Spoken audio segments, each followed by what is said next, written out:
This march is in support of the abused children of our country, who had to suffer for so long at the hands of their abusers. We want to make this a peaceful demonstration to church and state, that this sort of behaviour will not be tolerated again.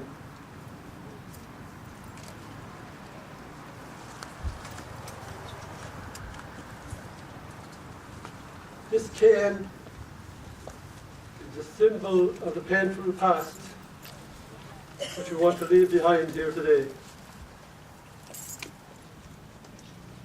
We will now break that link forever. Break this cane here now. That breaks the link with the past.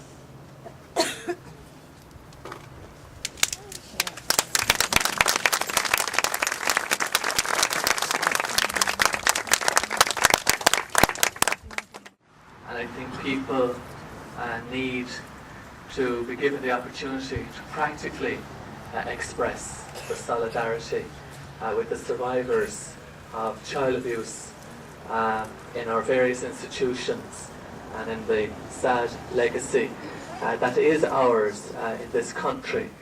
And it is a painful story, a painful event, a painful history that survivors continue to cope with each and every day. So I pray God's blessing upon them. I pray that God will heal them and strengthen them. And I pray that our walk together may be a sign of our solidarity, our support, and our desire to see that they are truly listened to and that they are aided and helped in every way possible by church and state.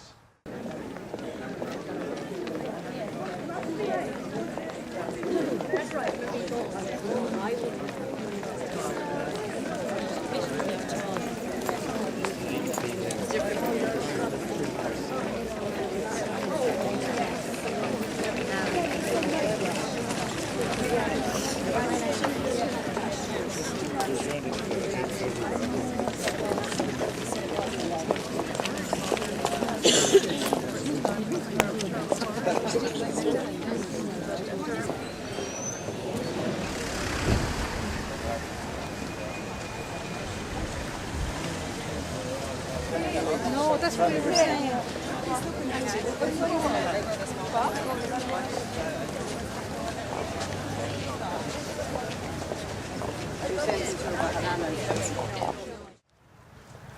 This is something that I've looked forward to for a long time.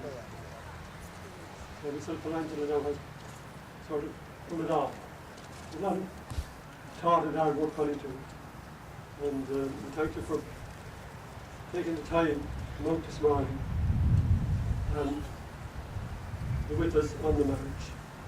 I'd like to now call on Maureen and Raymond to lay the two wreaths here, and those who've gone before us will never be forgotten.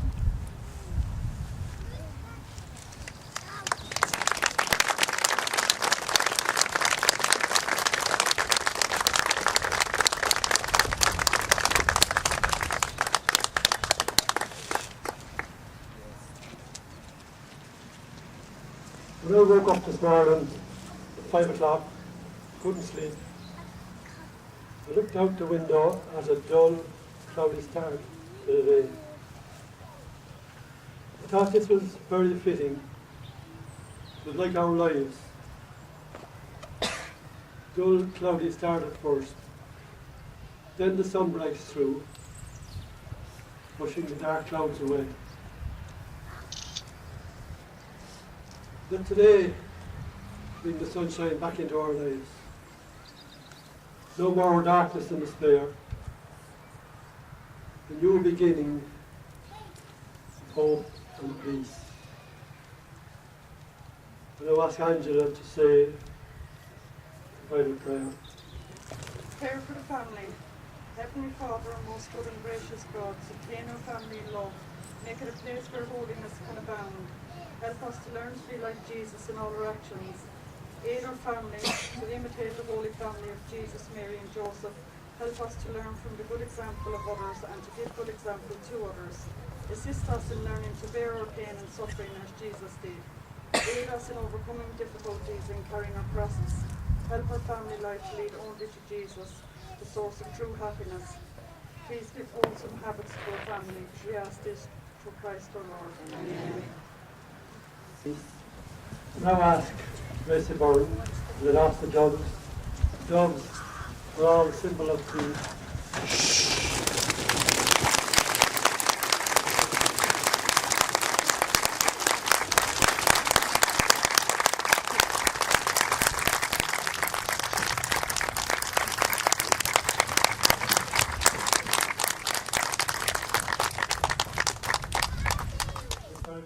Why you are here today? I'm here today for solidarity, and I'm here, the most important thing, I'm here for the Forgotten Manglets, and which the documentary is coming out on the 8th of July in Galway, the film festival. And I'm here because I was one of those Manglets at 12 years of age.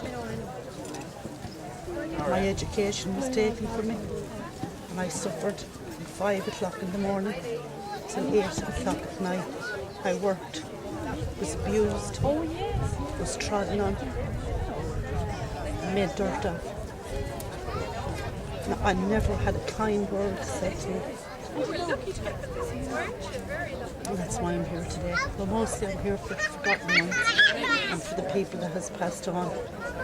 Okay, explain to me about the Forgotten Magdalens, just very briefly. You're saying that is this to do with redress or just people that have been... Yes, they're just forgotten. Nobody wants to know anything about them. They don't want to be talked about.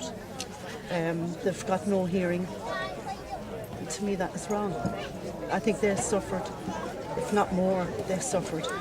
I've seen them suffer. I was there with them. Okay, and is this because of the limited scope of the redress board in your eyes? I would think so, yeah. And their attitude, yeah. Okay, so tell me what changes what you think should come about now, and plus the Ryan report and everything, and they're talking about a bill and they're talking about changes. What needs to be done, Maureen? I think what needs to be done is everybody sorted out properly, taken care of, and another sorry, a proper sorry, and not the cover-up that's still going on, and there's still lies being told, and that will be proven. Okay, so you want a new redress board that has a greater scope and allows those people that you say were forgotten? Yeah, to be treated properly and be heard, just so they can tell their stories and be heard. Do you think fellow survivors of abuse, would people stay away from something like this if it's a bit church organised in your eyes? Yes, probably in their own hometown. If it was in another town, yeah. And if there's cameras around, yes, they would stay away. But they'll give out about it later on and talk about it later on. So I know people that was talking to me and they said they wouldn't turn up today because of the cameras. But they rang up and wished me well, and you know. Okay, and just very briefly, I suppose, were you in school in Carlow here? I was, yes. Okay, so all of this is very local to where you are. Yes, yeah. I spent 30 years of my life in North London, and I've come back. I'm back the last 14 years. And sometimes it's hard, the memories are not easy, but every day you have to get up and try and be strong.